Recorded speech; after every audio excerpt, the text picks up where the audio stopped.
¿Puedes explicar los efectos de la meditación y los efectos sobre la mente? Claro, meditación significa familiarse con. Así que aquí está el viejo yo y aquí está el nuevo yo. No es que vas a llegar al nuevo ser en cuestión de días. Tenemos que atravesar el proceso de transformación.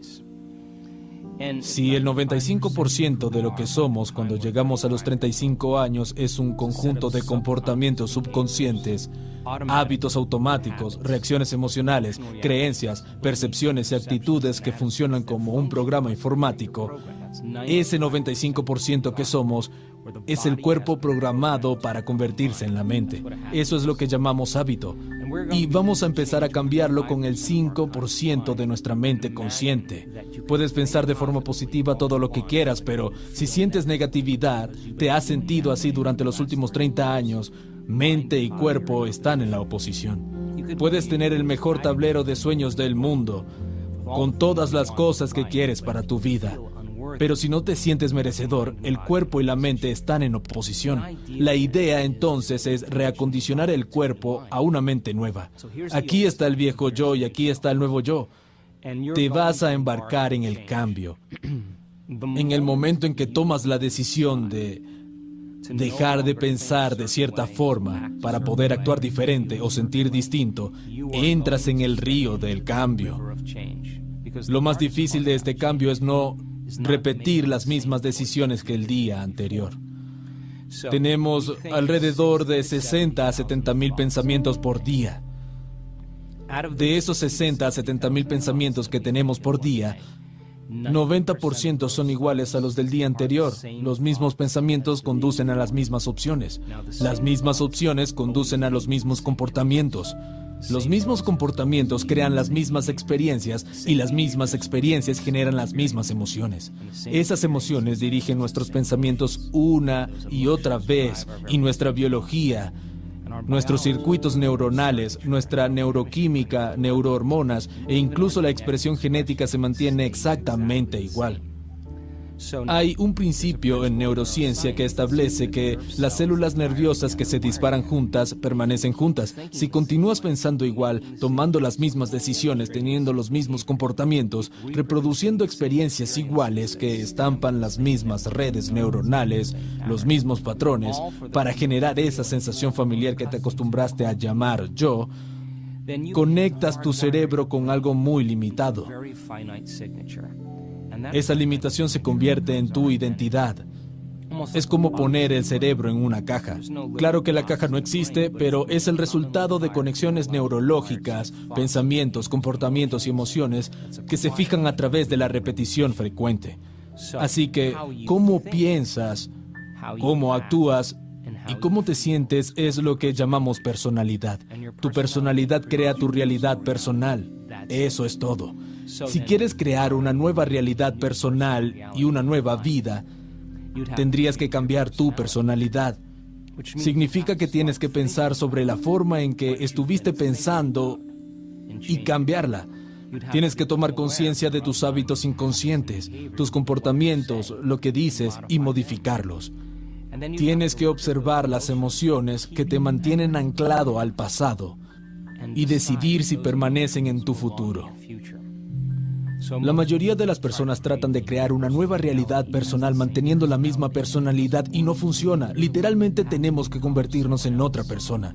Entonces, la palabra meditación significa familiarizarse con. Cuando te sientas a meditar, observas los pensamientos que están tras bastidores en tu conciencia, ya que estabas tan distraído por el entorno externo. Cuando meditas, estás tomando conciencia de esos pensamientos inconscientes y te estás familiarizando con ellos. Estás meditando para conocerte a ti mismo, para tomar conciencia de tus propensiones e impulsos. El cuerpo quiere levantarse y hacer cosas, pero lo estás entrenando para que se siente quieto. Y le estás diciendo al cuerpo que ya no es la mente, que tú eres la mente. Y estás trayendo a la conciencia esos comportamientos inconscientes. Te estás familiarizando con ellos. Esa es una meditación para conocerte a ti mismo. Si puedes observar las emociones que te llevan a un denominador bajo, registrarlas sin actuar a partir de ellas, sino observándolas, el acto de observación implica que lograste salir del programa. Eres la conciencia que ahora observa el programa y que comienza a objetivar tu ser subjetivo. Te estás mirando a ti mismo a través de los ojos de otra persona. Esto significa que ya no estás en el viejo ser, sino que es tu conciencia pura que lo observa. Ese es el primer paso en el proceso meditativo. Tenemos que encender un fósforo en un lugar oscuro, tomar conciencia profunda de lo poco conscientes que fuimos al no dejar que ningún pensamiento, comportamiento o emoción se deslizara por la conciencia descontrolada. Si estás sentado en meditación y te preguntas, ¿qué es compasión? ¿Cómo puedo estar mejor? ¿Cómo puedo cambiar mi vida? ¿Cómo puedo sentirme mejor conmigo mismo? Observas qué pensamientos tienes y cómo están atados a tu cerebro. Empiezas a revisar los comportamientos de cómo vas a vivir esta nueva vida. El acto de ensayar mentalmente comienza a cambiar el cerebro de vivir en el pasado a vivir en el futuro. En otras palabras, el ensayo mental va a hacer que el cerebro se vea como si esa experiencia ya se hubiera producido. Tienes un nuevo hardware para instalar en tu cerebro que está preparando al cerebro para el futuro. Si lo repites lo suficiente, lo haces una y otra vez, las células nerviosas que se activan juntas permanecen juntas y se te volverá algo familiar. Si puedes cultivar la emoción elevada antes de la experiencia. En otras palabras, el materialista, la persona que está esperando riqueza para sentir abundancia, vive en el modelo de causa y efecto, pero el modelo cuántico es acerca de causar un efecto. Significa que empiezas a experimentar tu propio valor y abundancia antes de que suceda. Sí, puedes empezar a reproducir esa emoción elevada, ya sea de sanación o plenitud. Cuando estás en ese punto, cuando puedes cultivarla una y otra vez, entonces se vuelve algo familiar. El proceso de cambio en el modelo meditativo requiere desaprender y volver a aprender. Requiere romper el viejo hábito del yo y reinventarse a sí mismo. La neurociencia va podando las conexiones sinápticas y hace brotar nuevas conexiones, reconectando y recableando, sacando de la memoria emociones guardadas en el cuerpo y volviendo a condicionar el cuerpo a la nueva mente y nueva emoción. No señalas los mismos genes de la misma manera, sino nuevos genes y nuevas formas. Sacas la energía del pasado para invertirla en el futuro. Usamos el modelo de meditación porque es importante para la gente poder desconectarse de su entorno externo. Si cierras los ojos y eliminas todas las distracciones del mundo exterior, las personas, cosas, lugares, tus ondas cerebrales van a empezar a cambiar y vas a tener menos atención en el mundo exterior. Si tus ojos y oídos no reciben tantos estímulos y hay una nueva música suave de fondo, empezarás a prestar más atención a tus pensamientos que a lo que sucede en el exterior. Si te sientas en quietud y entrenas a tu cuerpo para estar en un lugar sin hacer nada, sin experimentar los mismos eventos que generan las mismas emociones, le estás diciendo a tu cuerpo que ya no es la mente, que tú eres la mente. Si ya no estás pensando en un futuro predecible o en el pasado familiar, sino que estás presente en este momento, tu mundo interior comienza a ser más real que el mundo exterior, y ese es el momento en el que se pueden empezar a hacer cambios sustanciales en tu fisiología personal. En la investigación que hemos hecho, hemos medido más de 3.500 cerebros en meditación. Y puedo decir que sin dudas, estás en tu mejor momento cuando te olvidas de ti mismo, cuando vas más allá de ti, cuando te conviertes en nadie, nada, sin tiempo ni lugar. Ese es el momento en el que te conviertes en conciencia pura. Dejas de vivir como un cuerpo en el ambiente y en el tiempo. Y la conciencia puede operar y tiene la capacidad de cambiar el cerebro y el cuerpo de una forma única. Ahora, ya sabemos cómo hacer esto. Tenemos que lograr que se vuelva una habilidad. Muchas personas pasan la mayor parte de su vida esperando, anhelando, deseando y rezando para que algo cambie. Pero lo que le estamos enseñando a las personas no es a rezar, sino a que puedan responder sus plegarias, que terminen sus meditaciones como si sus plegarias ya estuvieran cumplidas. Porque cuando combinan una intención clara del futuro con esa emoción elevada, literalmente están cambiando su energía, están cambiando su química cerebral, están cambiando la manera en que funciona su cerebro, están cambiando su expresión genética, su química. Se están convirtiendo en otra persona, una y otra vez. Puede tomar meses para que la enfermedad desaparezca, pero lo hemos visto muchas veces. Regresan a un cierto nivel de conciencia y la enfermedad desaparece. Es como si la enfermedad existe en la vieja personalidad, pero ahora son una persona diferente. Lo hemos visto lo suficiente como para saber que cuando las personas llegan a un punto en su interior en el que se sienten tan plenos, satisfechos con quienes son, felices con ellos mismos, no les importa la enfermedad. En ese momento la enfermedad desaparece, siempre. El objetivo de la meditación es ir más allá de la mente analítica. Lo que separa la mente consciente de la subconsciente es la mente analítica. Cuando nos impulsan las hormonas del estrés, el cóctel de productos químicos que se genera hace que nuestro cerebro se torne demasiado analítico. El problema de la mayoría de las personas es que en el momento que están en una reacción emocional, analizan su vida a partir de esa emoción. Esa emoción es un registro del pasado y las hormonas del estrés te hacen creer que tu mundo exterior es más real que tu mundo interior. El estrés saca al cerebro de su equilibrio. Cuando estás estresado, te centras en los objetos, acotas tu atención a objetos, personas, tu entorno, porque ahí está el peligro. Estás preocupado por tu cuerpo, crees que cuando estás estresado tienes que sobrevivir cuidando tu cuerpo. Estás preocupado por el tiempo. Vivir bajo las hormonas del estrés hace que nos concentremos en tres cosas: el entorno, nuestro cuerpo y el tiempo. Nos volvemos materialistas y definimos la realidad con nuestros sentidos. Limitamos nuestro foco a las cosas y los objetos. Creemos que el mundo exterior es más real que el interior.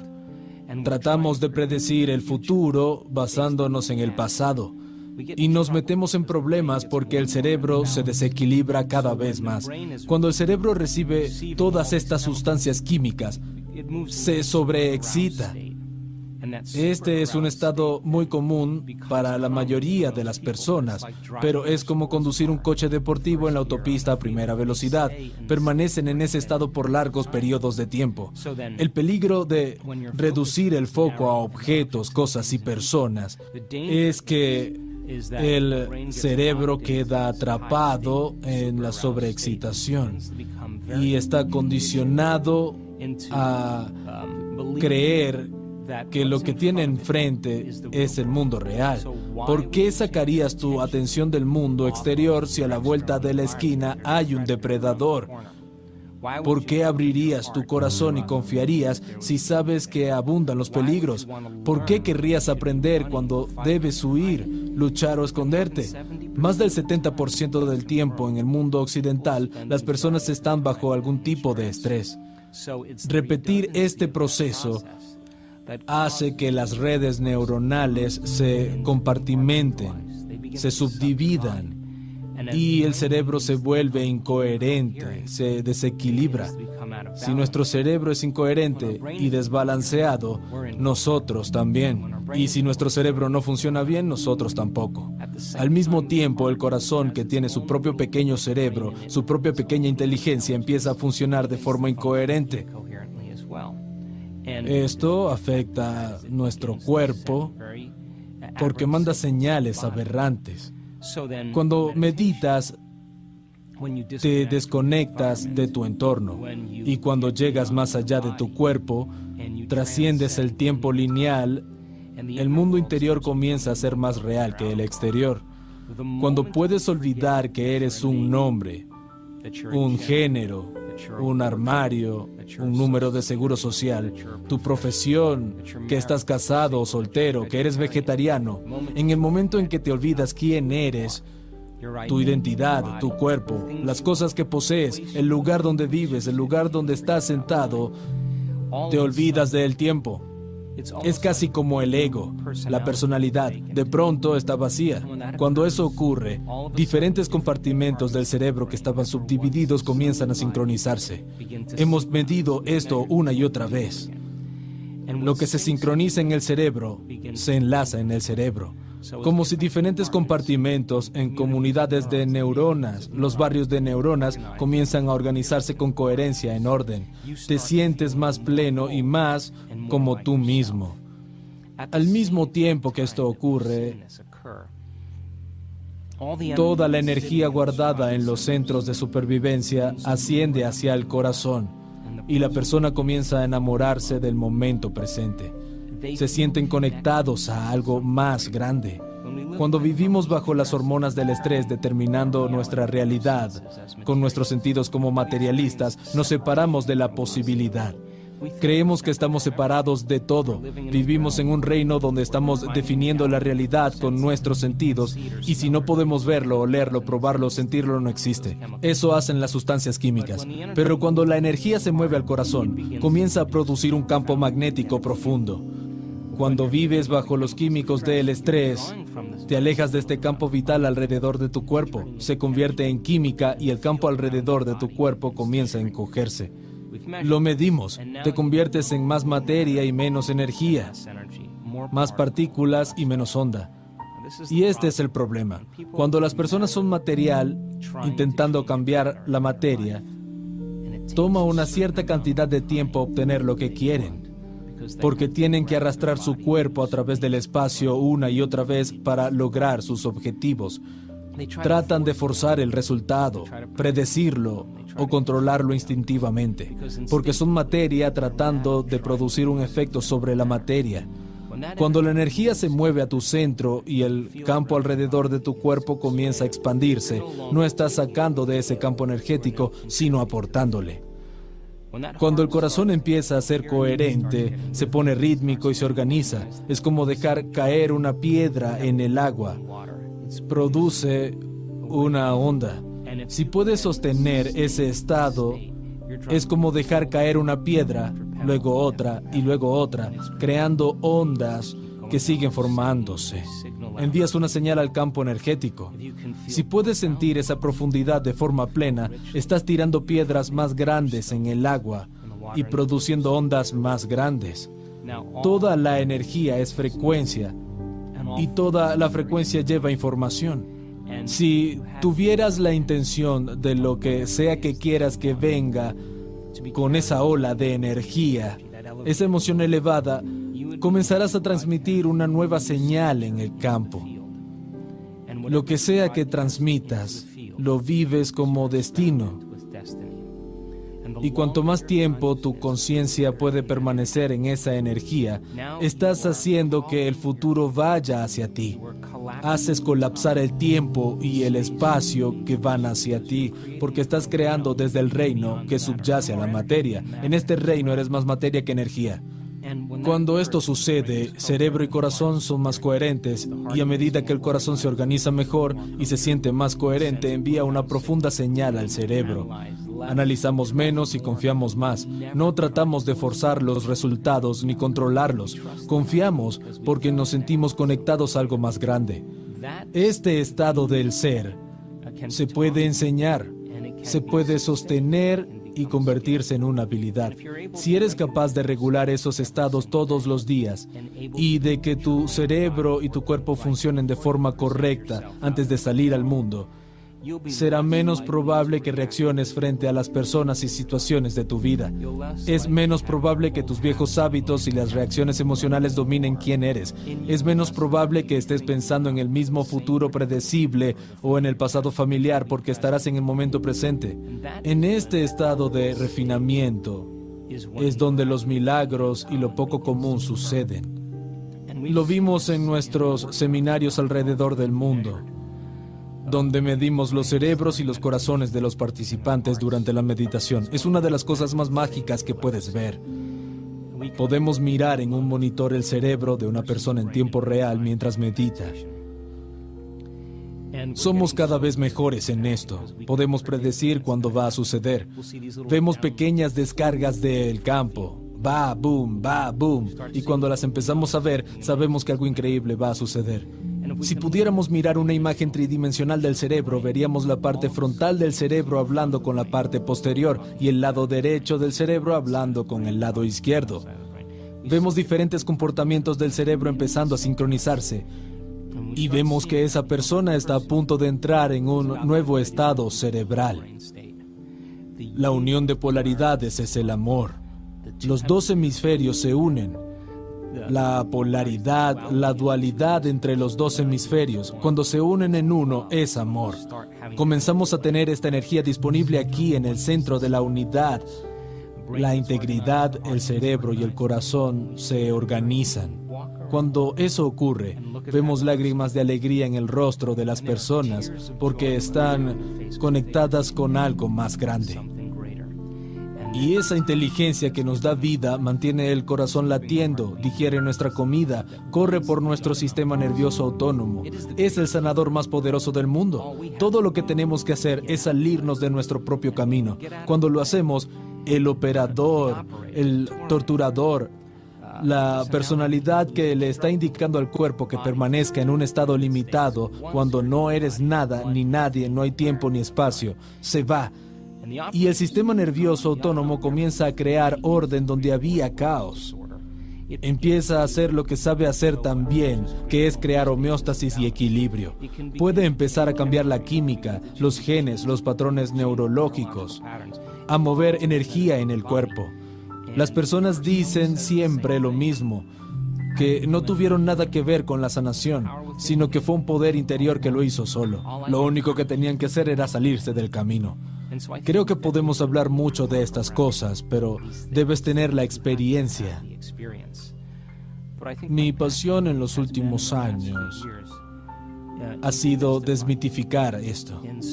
Si ves a alguien gravemente enfermo pararse ante una audiencia de 550 personas y contar su historia de cómo a través del tiempo generó, por desequilibrar las emociones y la energía, cómo generó una enfermedad, pero pudo tomar conciencia de cómo sucedió y cómo le tomó 2 años romper esa historia acorazada. Todos los días tomó la decisión de no abandonar su meditación hasta haberse convertido en otra persona. Estamos hablando de grandeza. Ya no es un concepto filosófico. Es una persona que día a día encarna y entiende su propia ingeniería genética. Cuando estás en un estado elevado, entiendes cuando haces algo diferente, piensas o actúas de otra forma. Estás desconectado, nuevas redes neuronales señalando nuevos genes, le imprimen significado a lo que hacen. Si la gente logra entender el qué y el por qué, el cómo se vuelve más fácil. Así que si ves a alguien de pie frente a una audiencia de 500 personas explicando su viaje, no es diferente de mirar a Serena Williams jugar tenis. Si juegas tenis y sigues mirando cómo golpea la pelota, tú también lo vas a hacer mejor. En nuestros seminarios hay gente que se pone de pie y cuenta su historia. Y empieza a dejar que los demás entiendan que también es posible hacer lo mismo. E igual que una infección crea una enfermedad entre la comunidad, la salud y el bienestar pueden ser tan contagiosos como una enfermedad cuando se reúne un grupo de personas que entiende qué y por qué está haciendo algo. Es un buen momento para hablar de algunas de estas personas y hablar de que a algunas les toma 2 años y a otras 3 semanas. Había una mujer que entregó un sobre mientras salía del escenario en Barcelona hace unos años. Me pidió que lo leyera. Entré al camerino y abrí el sobre. Y leí la historia de esta mujer. Era tan profunda. Le pedí que se pusiera de pie y contase su historia a toda la audiencia. Es una psicoterapeuta de Holanda, una mujer muy inteligente. Y un domingo por la mañana, mientras se duchaba, su marido le dijo adiós a sus 2 hijos. Le gritó algo y mientras ella se duchaba, fue a la torre más alta de Ámsterdam. Saltó del edificio y se suicidó. Ahora, este es un evento estresante. Cuando recibió la noticia, atravesó las mismas emociones que cualquiera cuando recibe una noticia tan impactante y traumática. Estaba sufriendo, estaba llena de dolor, resentida, se sentía culpable, confundida, enfadada. Ella pasó por toda la gama de emociones. Y todas esas emociones, por cierto, derivan de las hormonas del estrés. Ella estaba atravesando esta situación que la cambió biológicamente. No sabía cómo controlar su reacción emocional. Se convierte en un estado de ánimo, una larga reacción emocional. Si sigues revisando el evento en tu mente, tu cuerpo y tu cerebro producen la misma química como si siguiera sucediendo. Su cuerpo estaba condicionado al pasado y revivía la experiencia 50 a 100 veces al día. Y su cuerpo creía que lo mismo estaba pasando una y otra vez. Vas de un estado de ánimo a un temperamento. Le preguntaban, ¿por qué estás tan enfadada? Contaba la historia y básicamente estaba diciendo, soy así a causa de algo que sucedió hace 4 meses. Si seguimos así un periodo largo de tiempo, esas emociones impulsan nuestros pensamientos y no podemos pensar más allá de cómo nos sentimos. Nuestros sentimientos se volvieron nuestra manera de pensar. Estamos pensando en el pasado, atrapados en nuestra biología. La mujer despierta un día y estaba paralizada de la cintura para abajo por completo. Y no podía levantarse de la cama, así que la llevaron al hospital, le hicieron resonancias magnéticas, toda clase de exámenes y no encontraron nada. Le diagnosticaron neuritis y terminó postrada en la cama. Literalmente no podía levantarse, no podía ir a trabajar ni cuidar a sus hijos. Su madre tuvo que mudarse con ella, no tenía dinero porque no tenía trabajo y los niveles de estrés subían. Toda la situación empeora. A medida que sus niveles de estrés suben, son los mismos químicos del estrés que están golpeando el cerebro y desequilibrando el cuerpo, señalando genes equivocados de una forma incorrecta. En los meses siguientes, desarrolló una úlcera enorme en todas las membranas mucosas de su cuerpo. La boca, garganta, estómago superior, vejiga, vagina y ano. Tenía úlceras enormes que no le permitían comer. Su cuerpo estaba totalmente desequilibrado a nivel químico, lleno de dolor. Estaba en una espiral descendente. Y cuando finalmente empieza a notar que está en una espiral descendente, fue al médico y le diagnosticaron cáncer de esófago. Cuando recibe el diagnóstico, el de tener cáncer, se estresa aún más y siente miedo. Se da cuenta de que sus hijos pueden perder a su madre. Asistió a uno de nuestros talleres. Lo recuerdo especialmente porque vino con muletas y en una silla de ruedas. Se sentó en el lado izquierdo de la sala. Era un curso de nivel introductorio. Entendió que podía hacer cambios a nivel intelectual, pero que tenía un desafío por delante. Entendió cuánto estaba en su pasado. Estaba emocionada con el contenido y la información. Recuerda que era psicoterapeuta, así que es el idioma que entiende. Unos meses más tarde, volvió a un taller en Connecticut, al norte de la ciudad de Nueva York. Vino con 2 amigos. La audiencia fue increíble en ese retiro, así que los empujé un poco más allá de lo que hago normalmente. Ella tuvo un gran avance. Por primera vez en más de un año, se sintió como ella misma. Tenía una visión de su futuro, no estaba visualizando nada y de pronto tuvo una visión muy clara. Estaba tan emocionada que se fue a casa e hizo su meditación todos los días. Entendió que había regulado nuevos genes y bajado los genes que tenían que ver con su enfermedad. y que todos los días tenía que golpear a la puerta de la genética. Lo primero que quiero decir es que estoy seguro de que hubo días en los que no quería hacer su meditación, pero lo hizo de todos modos. Meditaba igual.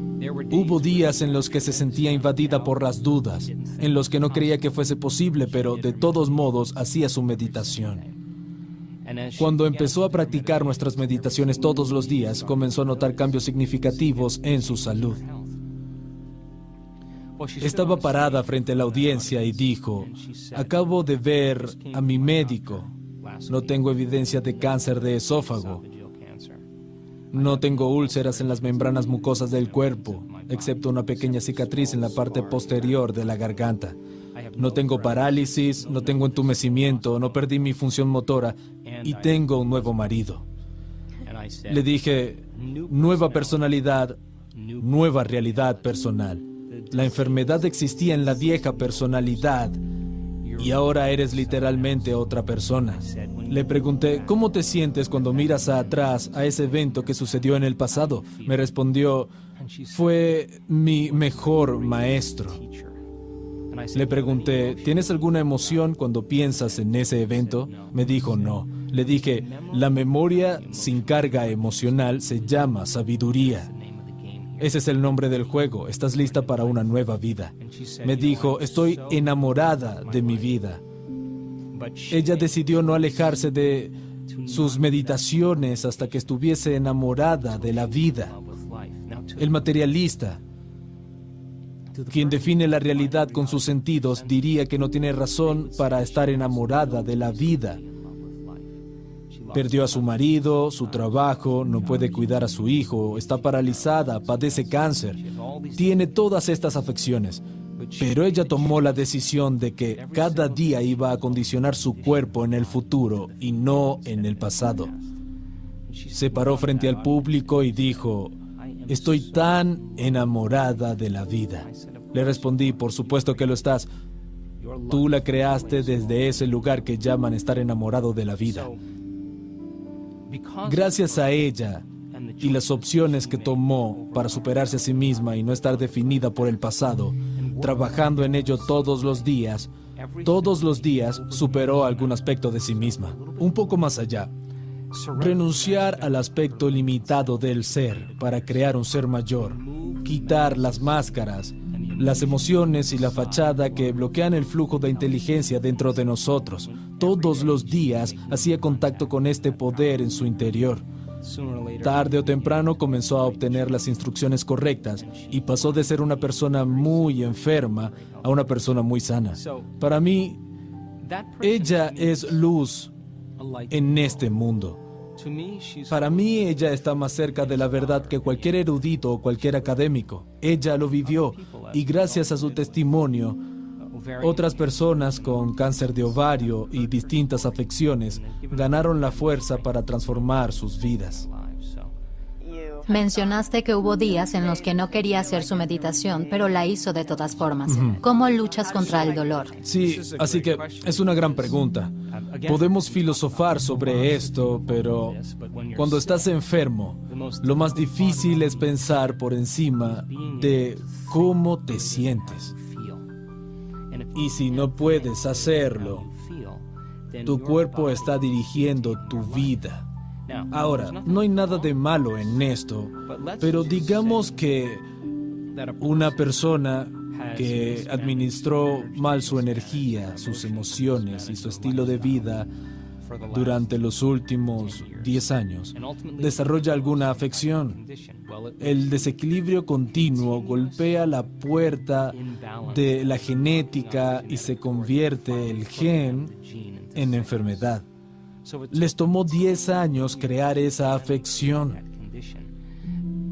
Tenemos que ser realistas y entender que va a tomar algún tiempo volver a golpear la puerta genética y reprogramar el gen de una nueva forma.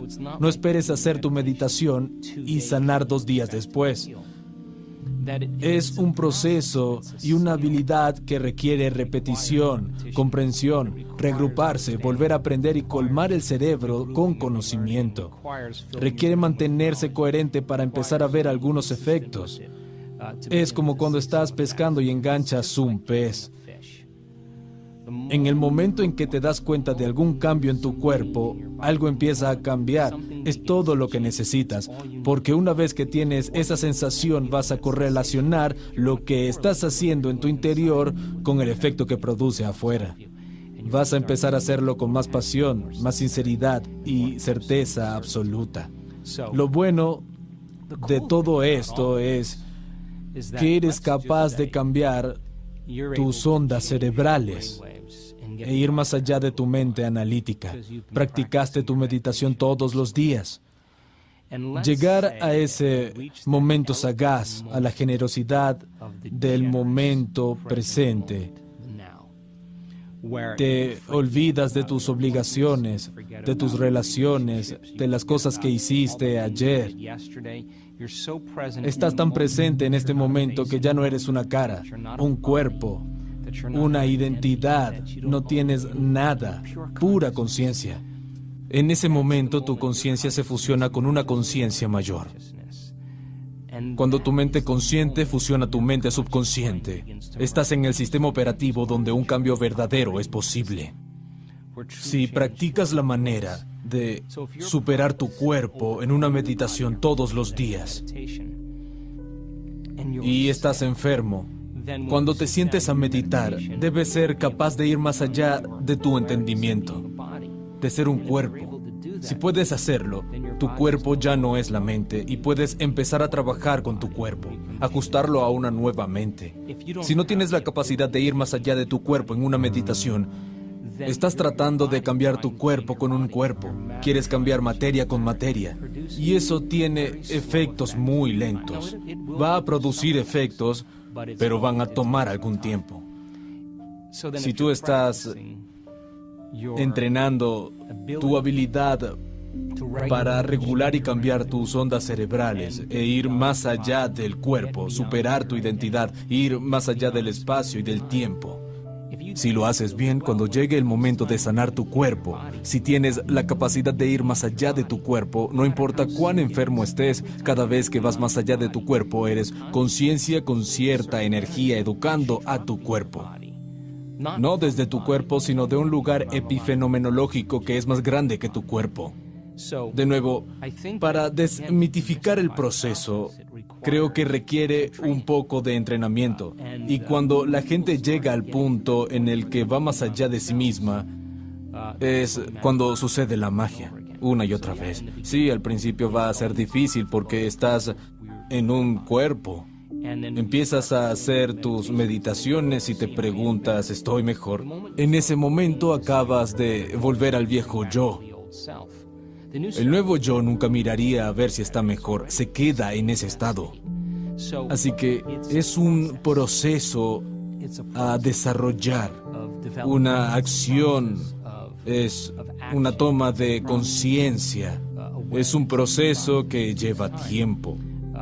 Lo vimos tantas veces que puedo decir que es una ley. ¿Podrías decirme algo sobre el efecto placebo? ¿Cómo puede ser que haya pacientes que reciben una píldora de azúcar, una inyección salina, o se les realiza una cirugía o tratamiento falsos, y un porcentaje de esos pacientes que aceptarán, creerán y se entregarán a la idea de que se les está dando la sustancia o el tratamiento verdadero y programan su sistema nervioso autónomo para crear su farmacia de químicos que coincide con el químico exacto que creen que están tomando? Así que la pregunta ¿es la sustancia inerte que cura? ¿O es la capacidad innata que tiene el cuerpo para curarse?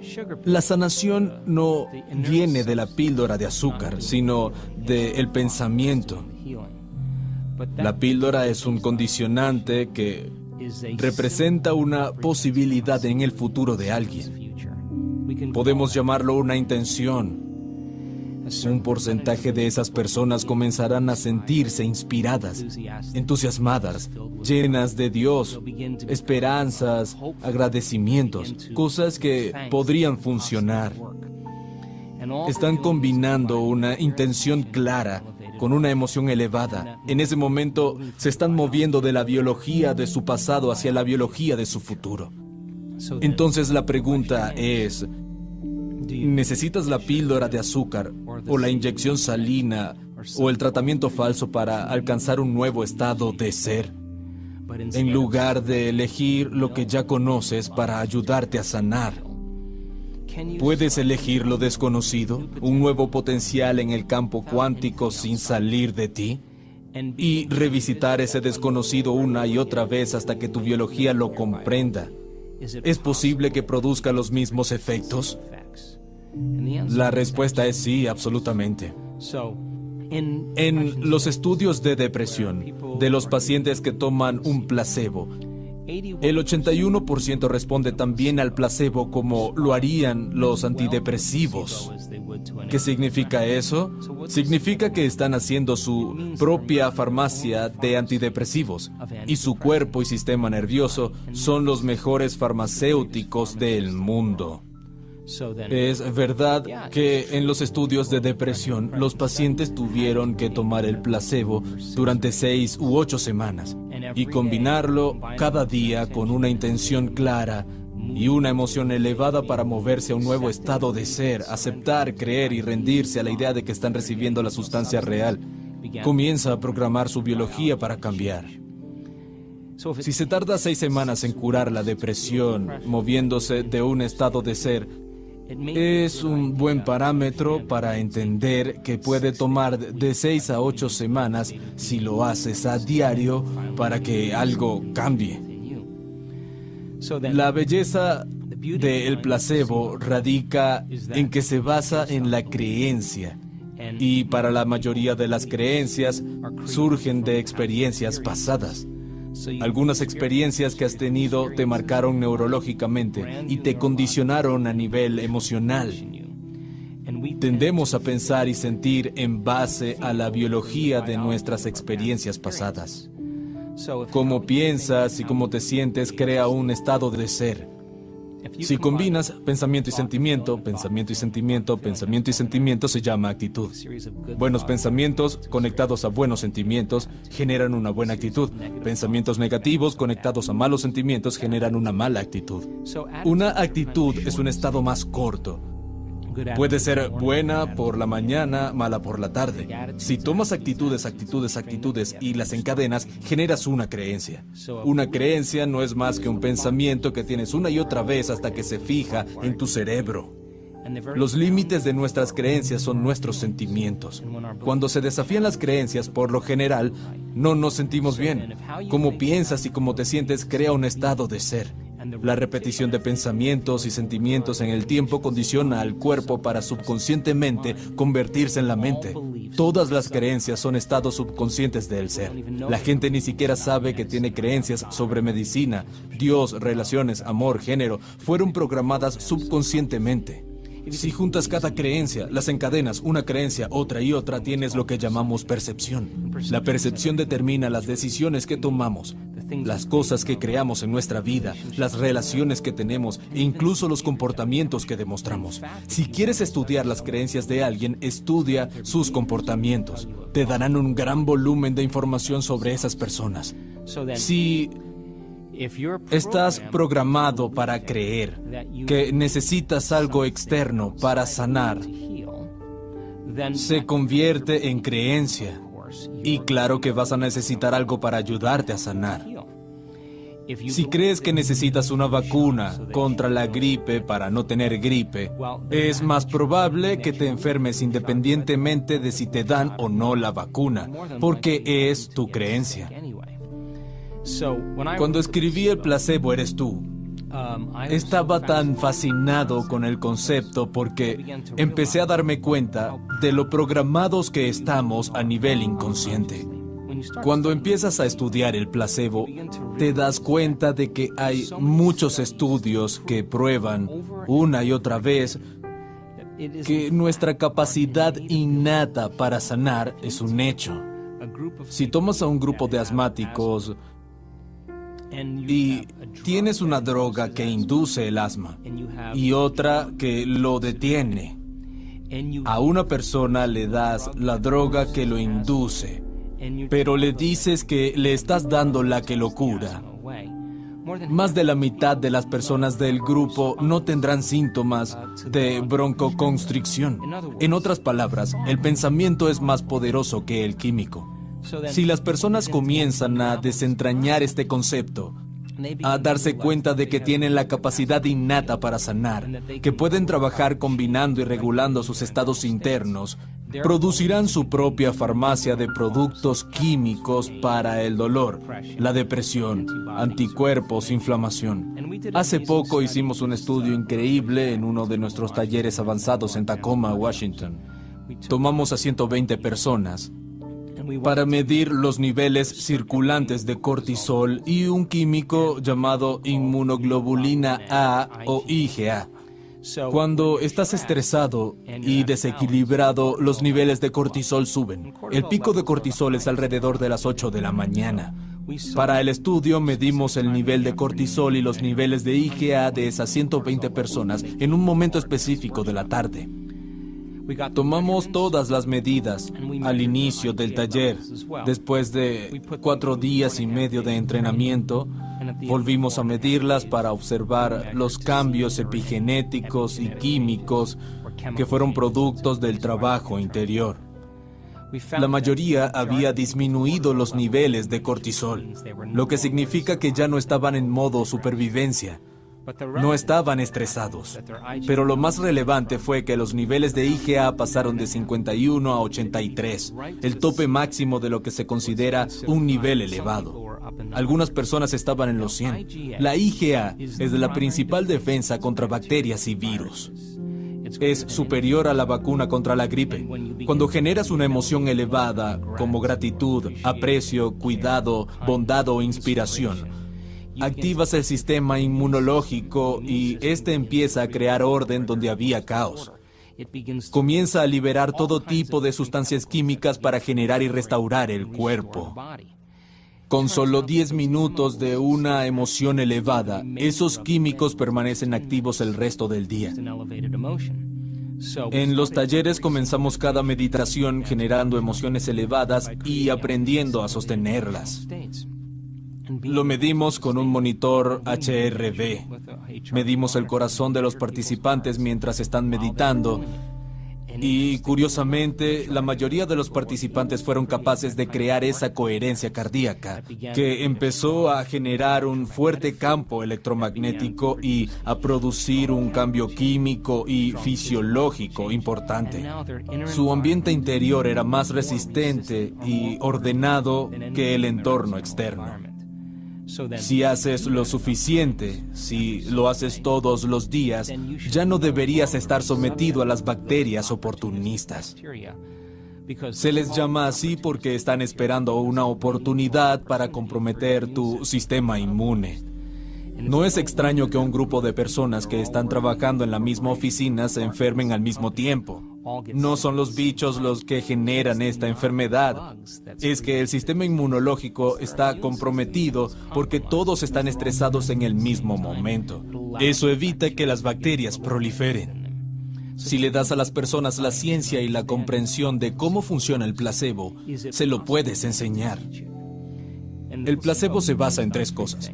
Condicionamiento. Se les administra a algunas personas una píldora. Notan un cambio en su estado interior. Les das otra píldora. Les quitas el dolor. Les das una píldora nuevamente y alivia el dolor. Esta última píldora era una sustancia inerte, pero que se parece a la anterior. Por condicionamiento, el cuerpo produce los mismos químicos.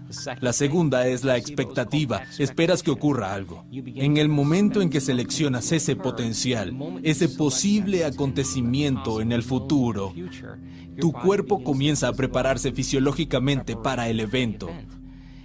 40 a 50% de las personas diagnosticadas con cáncer, a quienes se les dice que van a sentir náuseas en su primer tratamiento de quimioterapia, Tienen náuseas en el viaje hasta la sesión. Es el resultado que están esperando. Su cerebro y cuerpo están en esa realidad futura, pero en lugar de hacerlo de esa forma, ¿es posible que el 40 o 50% de la gente mejore en su camino al trabajo, anticipando que va a suceder algo maravilloso? Es el mismo principio. Cambiar la biología para producir un efecto puede causar algunos cambios muy significativos. Puedes decirle a un paciente en un estudio con placebo, vamos a darle un fármaco, y si el médico es entusiasta, funciona mejor. Te aliviará el dolor. Y si todos están entusiasmados, la persona comienza a anticipar que el dolor desaparece. Comienzan a producir su propia morfina y dejan de reaccionar al estímulo que les causaba dolor. La tercera es otorgarle sentido a algo.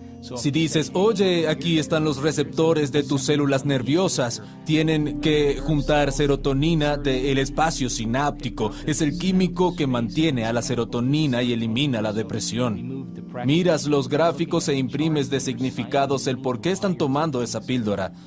Los resultados van a ser mejores. Si le explicas a las personas cómo condicionar su cuerpo a una nueva mente, es el placebo. Si les explicas cómo, en lugar de elegir lo peor que podría sucederles, eligen lo más increíble y lo abrazan emocionalmente, igual que generan ansiedad, pueden generar bienestar, sanación y salud.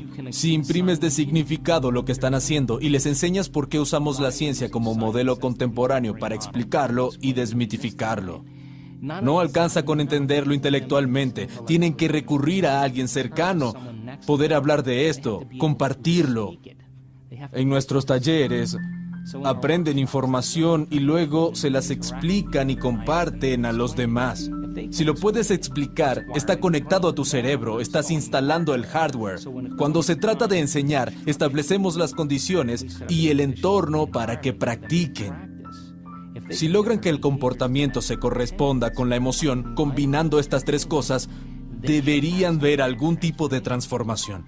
Hemos medido la transformación una y otra vez y se están convirtiendo en una ley científica. Pienso que no debemos esperar a que la ciencia nos dé permiso para hacerlo poco común. Debemos salirnos de lo establecido y hacer lo que está por fuera de lo común y repetirlo para que la ciencia venga a estudiarnos y empiece a cambiar sus leyes. Sí, esto no es normal ni natural. Aquí estamos en el terreno de lo sobrenatural. Hablamos de romper el modelo convencional. Digamos que requerirá coraje poder decir, me dieron este diagnóstico. El médico me dijo que me quedan 6 meses de vida y tengo que poner todos mis asuntos en orden. No puedo explicarte cuántas personas conocimos que recibieron la maldición vudú. Tenían 3 o 6 meses de vida para poner todos sus asuntos en orden, sin expectativa de vivir más tiempo. Pero no lo aceptaron, no lo creyeron y se rindieron a esos pensamientos sin analizarlos desde otra perspectiva. No programaron su sistema nervioso autónomo según ese destino. Dijeron, espera un segundo, creo que puedo cambiar algo aquí. Y muchos de ellos ya no tienen la enfermedad o pasaron 2 años y aún viven y continúan su camino. Esta es la razón por la que es importante que las personas recuperen su poder. Estamos en la era de la información. La ignorancia es una elección. Hace 25 o 30 años ibas al médico y si te decía que tenías cierta afección, te indicaba el tratamiento o que ibas a necesitar cirugía. La mayoría de las personas firmaban en la línea de puntos, aceptaban lo que les habían dicho. Avancemos hasta hoy. Alguien recibe un diagnóstico, el médico le indica un tratamiento y cuando vuelve a casa va a internet, investiga por horas, investiga su afección, mira tratamientos convencionales y no convencionales. Y muchas personas conocen mejor los tratamientos alternativos que algunos médicos. Regresan al consultorio y le dicen al doctor, tengo esta idea, quiero probar esta terapia. Y el doctor o bien no sabe de qué se trata o cree que no funcionará. El paciente mira a su médico pensando, hora de encontrar otro médico. Quiero a alguien que me apoye con el estilo de vida que quiero vivir y ver si puedo hacer el cambio. Ahora, aquí hay una salvedad. Se lo decimos a todos nuestros estudiantes que están cambiando. Hay que hacer mediciones. Si emprendes este viaje, se trata de información, no de negación. Tienes que mostrarnos cuáles son tus valores. Probemos por 3 meses y ver qué pudiste hacer. Para cuando se terminen, medimos si estás igual o mejorando. Seguimos adelante y podemos añadir 1 o 2 cosas más. Si estás empeorando, tenemos que recurrir a un procedimiento radical para que puedas lograr ese cambio específico. Así que esto no tiene que ver con negligencia ni con enterrar información. Realmente se trata de ver si puedes generar algún efecto, medirlos y hacértelo saber para generar retroalimentación. Son los comentarios sostenidos en el tiempo los que nos permiten saber que estamos empezando a producir cambios y lo seguimos haciendo para que la persona pueda cambiar de manera radical. Dijiste que algo que te preocupa es que vivamos en un mundo en el que la investigación científica está teñida de intereses personales y a menudo influenciado por el mercado. ¿Podrías decirnos por qué no deberíamos aceptar el diagnóstico de una mujer con delantal blanco solo porque tal vez no tenga toda la información porque se formó en una farmacéutica? Bueno, no tengo nada en contra de las empresas farmacéuticas ni de los fármacos. Han hecho un trabajo increíble ayudando a la gente a restaurar su salud, devolviendo el equilibrio químico. Mi problema es que no estoy seguro de que nos digan la verdad en relación con cuán poderosos somos. Si se revela todo lo que se sabe, se venden menos productos y menos fármacos. Número 1, cuestiono la eficacia de los medicamentos. Cuestiono también cuáles investigaciones se publican y cuáles sin pruebas sustanciales de que el fármaco funcione no se publican ni ingresan en el ámbito científico. Si hay 38 artículos escritos sobre un fármaco determinado, puedes encontrar 18 o 19 publicados. El resto, los que no muestran un resultado de mercado, nunca se publican. Hoy las cosas son más transparentes. La gente está más informada y puede informarse por sí misma. Solo podemos aceptar, creer y rendirnos ante los pensamientos que son iguales a nuestro estado emocional y no aceptar, creer y rendirnos ante cualquier pensamiento que no se equipare a tu estado emocional. Cuando un paciente recibe un diagnóstico de artritis reumatoide, esclerosis múltiple, cáncer, diabetes, las emociones comunes después de escuchar un diagnóstico así son miedo, tristeza o dolor. Cuando tienen estos sentimientos, productos del diagnóstico, pueden pensar de manera positiva todo lo que quieran. Pueden decir, voy a superar esta afección. Pero si tienen miedo, ese pensamiento no logra pasar del tronco encefálico hacia el cuerpo, porque no está alineado con el estado emocional del cuerpo. Lo que se hace es lograr que esa persona cambie su estado emocional y alcance un estado de gratitud. ¿Por qué gratitud?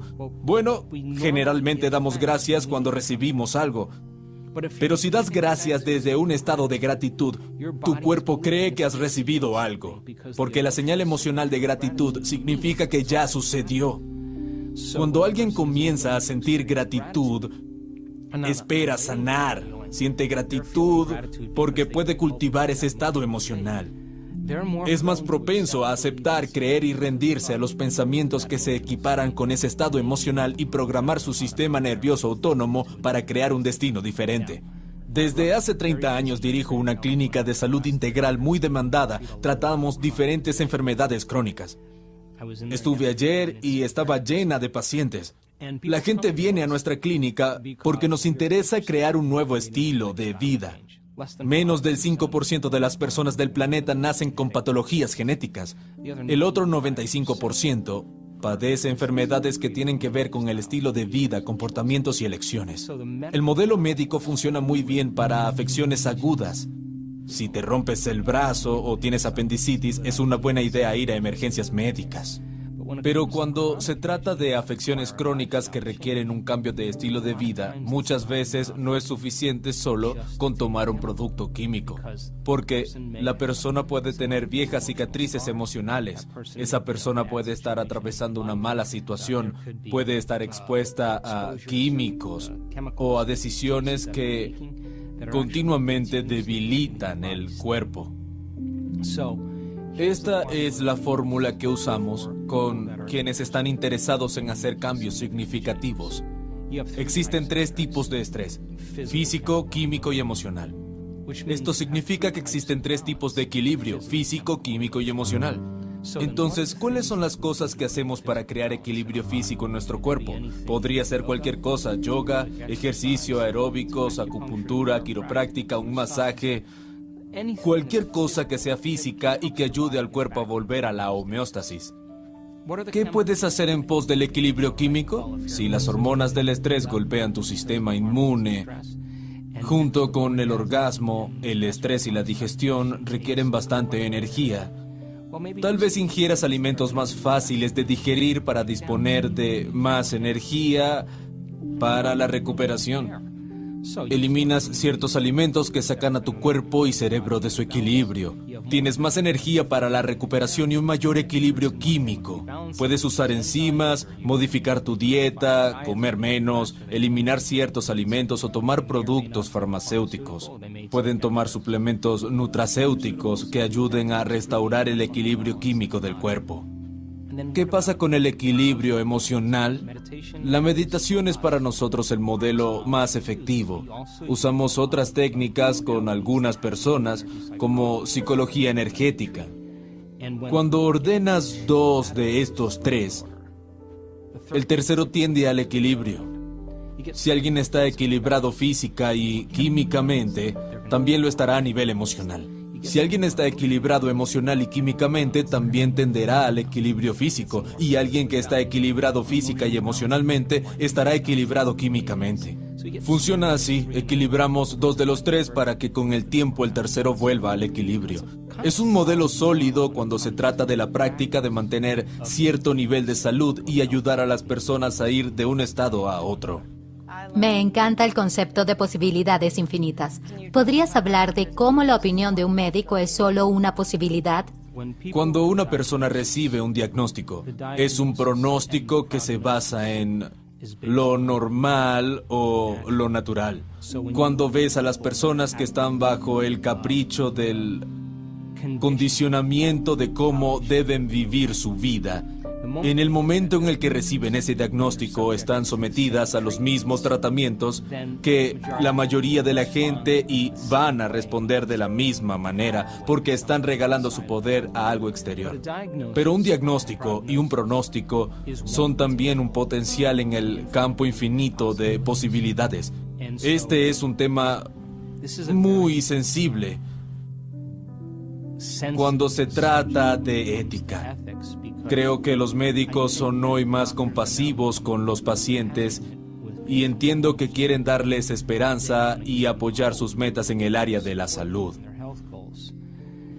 Cuando alguien recibe un diagnóstico, es importante que entienda que puede caer presa del pronóstico, sin siquiera tener en cuenta que existen otras opciones, sin darse cuenta de que tal vez se deba hacer algo de otro modo, de que tal vez se deban hacer elecciones diferentes, que tal vez deba ir más allá de ciertas emociones y superar una forma de pensar limitante. Si comprenden que son capaces de hacer eso, se abren más posibilidades como resultado de sus cambios personales. En ese momento abren los ojos y comienzan a suceder cosas mágicas en la vida de las personas. Viven más de lo que esperan, el dolor desaparece, mejora su calidad de vida, empiezan a haber cambios biológicos, neurológicos, cambios químicos y hormonales. La educación es muy importante para entender que en el espectro del mundo cuántico hay posibilidades infinitas en este preciso momento. Si puedes estar presente sin pensar en lo que podría suceder o lo que sucedió en el pasado, practicar todos los días este proceso, este viaje interior de estar presente. Si continúas practicándolo, no hay futuro predecible ni pasado o familiar. Estás en el momento presente. Habrá posibilidades que no hayas considerado antes. La belleza detrás de todo esto es que cuando te abres a la posibilidad y dejas de enfocarte en lo conocido o lo familiar, empiezas a experimentar esas sincronicidades, casualidades, coincidencias que están sucediendo a tu alrededor. No estás invirtiendo tu energía en un futuro predecible o en un pasado familiar. Puedes enseñar eso. Cuando las personas se centran en sí mismas y practican esperar lo impredecible, van a empezar a suceder cosas que no habían imaginado, posibilidades en las que no habían pensado. Si las hubieran pensado, las hubieran puesto en práctica o serían conocidas. Tenemos que ampliar el mundo de posibilidades a lo desconocido. Me interesa este proceso sobrenatural. Creo en el potencial humano y he sido testigo de la transformación y sanación lo suficiente como para decir que cualquiera puede hacerlo si se le da la explicación apropiada. ¿Podrías darnos algún último mensaje? Voy a asumir que la expresión de esta inteligencia divina dentro de nosotros es la expresión de la vida, que es igual a la salud del cuerpo. Cuando nos tomamos un tiempo dentro de nuestras vidas atareadas para invertir en nosotros mismos, para convertirnos en una obra en proceso, empezar a decidir qué pensamientos ya no queremos tener, qué comportamiento nos gustaría cambiar, qué emociones queremos transformar, y cada día hacemos un esfuerzo para eliminar bloqueos y máscaras, las fachadas que detienen el flujo de lo divino en nosotros. Cuando comenzamos a hacer ese tipo de trabajo, la inteligencia comienza a moverse a través de nosotros y ahí es donde nos volvemos más parecidos a ella. Nos volvemos más deliberados, con una voluntad increíble, más conscientes, con una mente infinita.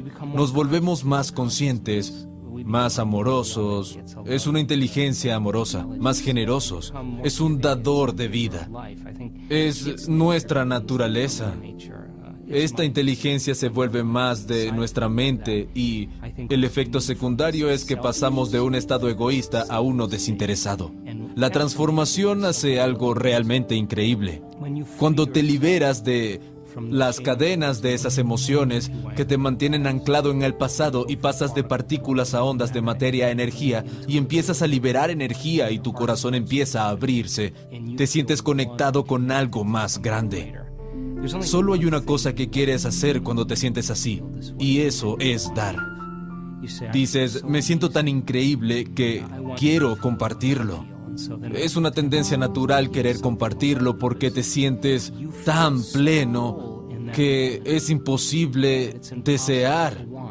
¿Qué vas a desear cuando te sientes pleno? Para mí, ese es el estado natural del ser. La enfermedad no puede existir en ese estado de plenitud y creo que es accesible en nuestras vidas y que la gente puede llegar a esos estados sagaces y hacer que se vuelvan más constantes. ¿Cómo accedemos a lo sobrenatural? Tenemos que empezar a hacer lo que en un principio se siente antinatural. Al principio, por supuesto, el cambio va a ser incómodo. Es una sensación rara. Habrá incertidumbre. No se puede predecir cuándo vas a entrar en lo desconocido y muchas personas se apresuran a volver a sus sentimientos y comportamientos familiares y dicen, esto se siente bien, se siente familiar. Estar cómodo en esa incógnita, donde la mejor manera de predecir el futuro es crearlo, y ser capaz de crear desde lo desconocido produce efectos sobrenaturales en nuestras vidas. Dar cuando todo el mundo siente falta es sobrenatural. Demostrar compasión cuando todos están enojados y son sentenciosos es sobrenatural. Mostrar amor y fuerza cuando todos los demás tienen miedo. Creo que si seguimos haciendo lo que se siente artificial, tarde o temprano comenzará a convertirse en natural.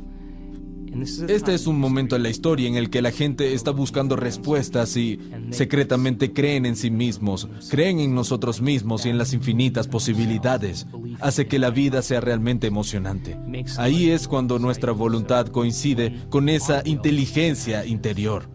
Cuando nuestra mente coincide con esta mente más grande y cuando nuestro amor por la vida coincide con su amor por la vida, siempre responde.